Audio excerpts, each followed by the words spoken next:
À Saint-Étienne-du-Rouvray, une ville rattrapée par l'horreur djihadiste, l'émotion et la colère sont énormes après l'assassinat mardi du prêtre supplicié égorgé devant son hôtel. Un attentat revendiqué par le groupe État islamique. Le prêtre, il a enterré des personnes de ma famille. Et donc je suis choqué parce qu'il a œuvré pour le bien à travers la ville et que c'était une personne simple, voilà, et qui était très sympathique aussi. Et donc il a fait des bonnes choses pour les jeunes de la ville, tout ça, quoi. Le père Jacques Hamel, un octogénaire que ses assaillants ont forcé à s'agenouiller au pied de son autel avant de le mettre à mort, était très apprécié dans la paroisse. Le prêtre supplicié exerçait son sacerdoce depuis une 60aine d'années dans la région. À Saint-Étienne-du-Rouvray, cela faisait 10 ans qu'il secondait le curé. On a du mal à y croire parce que on voit les grandes villes, tout ça. Là, c'est une petite ville, on se dit... On pensait être à l'abri, on ne s'attendait pas du tout à ça.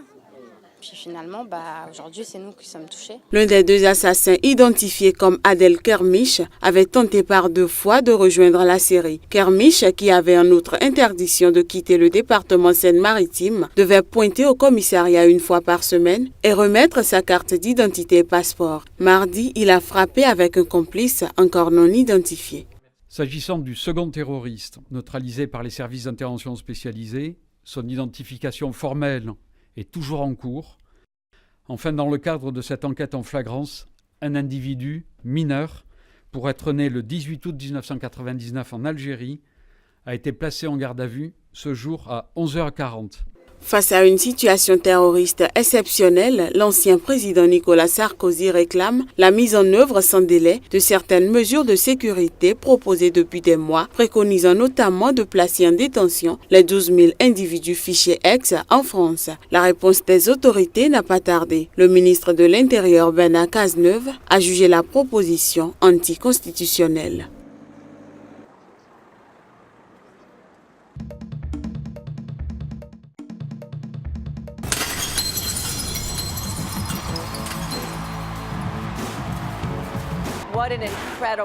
Quel honneur incroyable vous m'avez offert. Je n'arrive pas encore à croire que nous venons de briser le plus grand des plafonds de verre. Merci à vous tous qui vous êtes battus pour rendre cela possible. Des mots de bonheur, mais surtout de victoire. À 68 ans, Hillary Clinton est officiellement désignée candidate des démocrates. Une première aux États-Unis. Ce mardi à Philadelphie, c'est dans un climat d'unité et surtout d'émotion que l'ancienne chef de la diplomatie américaine a été désignée par les délégués démocrates sous le regard de son époux, ancien président des États-Unis.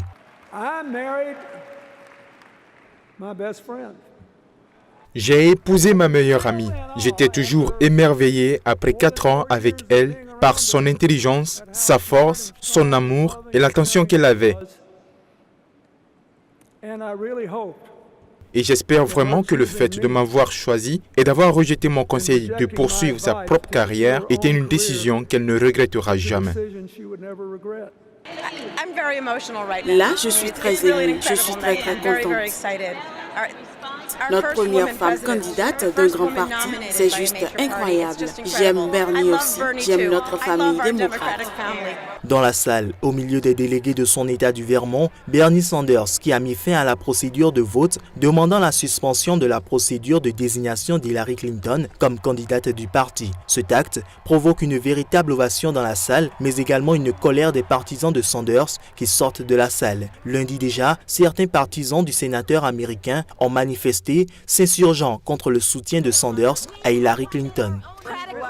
Ce que le Parti démocrate a fait est révoltant, c'est scandaleux. Ils n'ont vraiment pas honte et on devrait tous être écœurés. Le Parti démocrate se fiche de tout le monde. Je pense qu'il y a des millions de gens comme moi qui soutiennent Bernie Sanders et qui feront tout ce qu'il demande, sauf ça. L'ex-secrétaire d'État Madeleine Albright, présente à la convention, a appelé à voter pour Hillary Clinton car, dit-elle, la sombre idée de Donald Trump de l'Amérique qui serait isolée du reste du monde, où l'on s'aliénerait nos alliés, ce serait un désastre. Hillary Clinton acceptera formellement sa nomination jeudi soir en clôture de la convention démocrate avant de repartir en campagne dès le lendemain avec son colistier Tim Kaine pour espérer l'emporter le 8 novembre face au républicain Donald Trump. Organisée sur l'esplanade du stade de l'Amitié Mathieu Kérékou, la foire de l'indépendance est une occasion de promotion des produits des entreprises nationales et des pays de la sous-région. L'édition 2016 de la foire de l'indépendance se tient autour du thème « Partenariat public-privé pour l'intégration africaine et le développement des innovations ». Comme les années précédentes, la foire mobilise des exposants dans plusieurs secteurs de la vie économique, notamment le commerce, l'industrie agroalimentaire, l'artisanat, l'agriculture, l'élevage, la banque. Les organisateurs évaluent cette participation à plus de 800 exposants. Tous espèrent faire de bonnes affaires et nouer des partenariats, particulièrement les exposants béninois qui y voient une affirmation de l'indépendance économique du pays. La foire, ça permet d'avoir une visibilité sur les produits que nous fabriquons au Bénin, les produits fabriqués localement. Donc l'indépendance, c'est l'autonomie. Donc si nous avons déjà la possibilité de fabriquer des produits aujourd'hui chez nous et que nous pouvons les faire valoriser au travers des foires que nous organisons, c'est déjà pour montrer un peu notre indépendance, montrer que nous sommes de plus en plus indépendants. Donc moi je pense que la tenue de la foire entre bien dans le cadre de l'indépendance parce que ça permet de valoriser les actifs locaux que nous avons, l'artisanat, etc. Les organisateurs espèrent que la foire de l'indépendance 2016 sera visitée par près de 100 000 visiteurs chaque jour. Des visiteurs qui viennent faire des achats, mais aussi partager le désir de liberté des Béninois. Depuis que moi je suis là, je vois pas mal de personnes qui défilent et l'organisation, je trouve que c'est bien parfaite. Donc je suis tout à fait content de la façon que ça se déroule. Donc je serai là pour faire avec mes amis béninois. Cette foire du 56e anniversaire de l'indépendance prendra fin le 7 août 2016.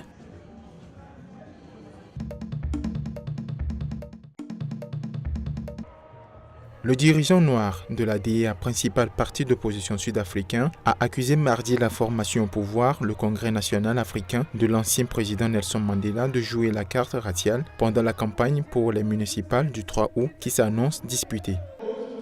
Ceux qui disent « si vous êtes noir, vous devez être de ce côté et si vous êtes blanc, vous devez être de ce côté », je ne sais pas pour vous, mais ce n'est pas l'Afrique du Sud que nous voulons. L'Alliance démocratique compte profiter de ce contexte pour s'emparer de plusieurs municipalités clés, dont la capitale économique Johannesburg, la capitale politique Pretoria et la ville portuaire de Port Elizabeth Sud-Est. Nous devons briser les répartitions géographiques issues de l'apartheid et construire ensemble les nouveaux Sud-Africains. Et quand je regarde l'Alliance démocratique, je dis que nous sommes les seuls à pouvoir le faire parce que quand nous demandons aux Sud-Africains de voter pour nous, ce n'est pas en raison de la couleur de leur peau. Nous disons voter pour nous parce que nous sommes les seuls qui pouvons gouverner le pays au service de tous les Sud-Africains, quelle que soit la couleur de votre peau. Dans un communiqué mardi, le Congrès national africain ANC a qualifié la DEA de parti blanc fondé sur l'idéologie de la suprématie raciale et l'a accusé d'utiliser le nom de Nelson Mandela dans ses meetings électoraux et sur ses affiches. Le parti de l'opposition quant à lui affirme mieux représenter l'héritage de Nelson Mandela décédé en 2013 que l'ANC qu'il a dirigé.